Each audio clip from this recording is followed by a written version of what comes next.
Why did you move up to Mullumbimby, Byron Bay, man? We were smoking a lot of dope, and you know, and I was getting into all that stuff, and I wanted to get clean. I got clean for a long time, and then I'd go back because there were so many of us, and we'd go out partying and music, and that was the scene, you know.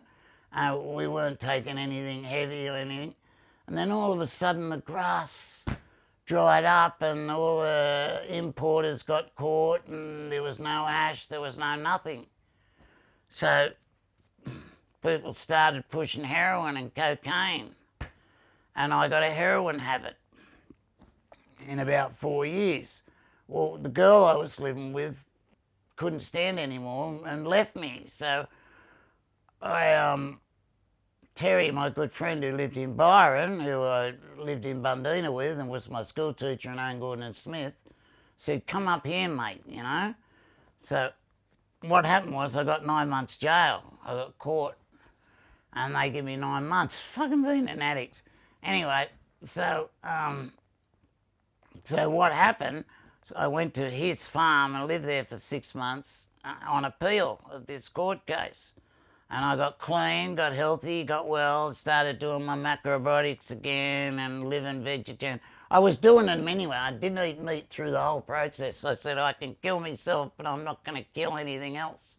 That was the way I felt, you know.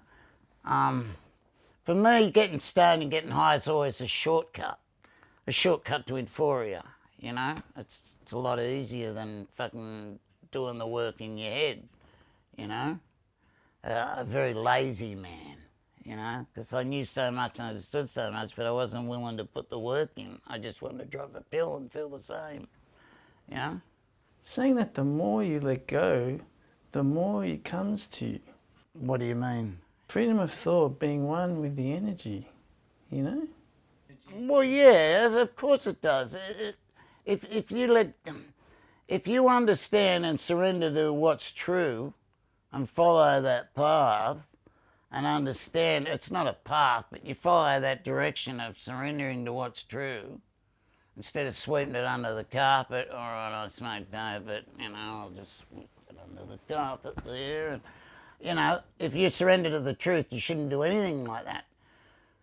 Because meditators and great, and the one enlightened woman that I met on in Ballina. I went to a retreat and she told me you got to be drug-free for 6 months before the mind can converse into this consciousness of being still and quiet, having no thought, because the drugs are an interference and you have to be at least 6 months clean out of your body before that can take effect.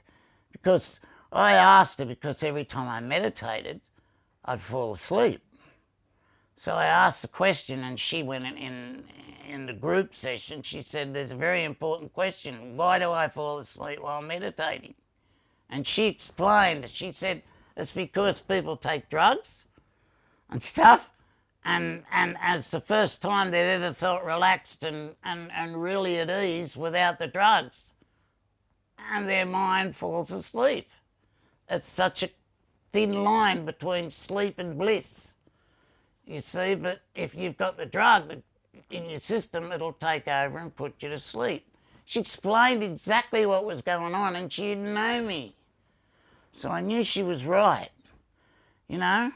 Knowing what you'd lived through, would you say it would be easier to take the lighter path to enlightenment than being an addict? Oh, exactly, yeah. Well, nobody chooses to be an addict, it just evolves. How does the effort in being an addict overrun the simpleness of enlightenment? Well, like I said, it's a shortcut. You feel really good straight away. It's a harder road with more effort. Of course you realise that, but you're not thinking that when you're looking at the stuff and you're going to stick it. What happens is you start off and it's just fun. And after a while, if you don't have it, you get as sick as fucking hell. So it becomes a dependence. And if you need something, remember that. Remember that. Everybody remember that. If you need something, you can't love it.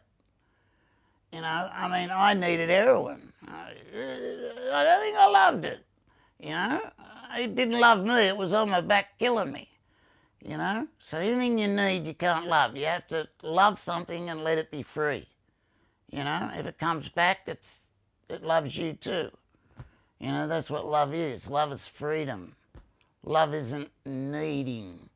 Love isn't possession. Why did you go to Terania? Oh, well, I still stayed at Terry's. Terania was like a camp.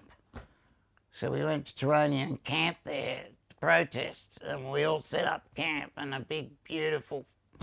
They made this huge tent and fed everyone, and put on hot and cold showers, community toilets where you could shit down a big hole where they made, and they had running water so they could make it hot. They cut drums in half and put them in the ground and made them as bake ovens to bake their own bread even. It was wonderful, the food that they delivered and how they cooked it. All vegetarian, there was no meat there, they're all fucking hippies. And, you know, I mean, and I was in heaven, you know, eating all this food and singing around the campfires at night, playing music, and then battling with the police during the day and everything to try and save these trees, because that was the main focus that we were there for. What was the outlook being naked, man? Well, I remember I went for a swim and I was in a waterfall, and these guys and chicks come up and the guy says, "Hey man, why don't you take your undies off? You know, nobody cares." I said, "Man, I have got my undies off. That's just the white parts of, you know, that gets no sun." "Oh, dig it, you know, peace, brother. Yeah, all right, sorry, man." I was already naked, you know. And wherever we went swimming with all the girls would strip off and the boys would strip off and we'd jump in because skinny dipping. It was about, when we were young and hippies, it was about getting rid of our inhibitants, you know, that shelved us. How girls had grown up to keep their legs crossed. You know, they have hang-ups about their vaginas. You know, you got to protect them and wrap them up in silk. I mean, look what the Arabs do. They circumcise women so they can't enjoy themselves. They're that paranoid about it. You know, so girls have a really hard time sexually growing up. You know, you think, oh, they're free. Well, some of them don't live it or listen to it because of their actions when they grow up, right? But some of them have real bad hang-ups about themselves over that, through that, because of that, the way they're brought up.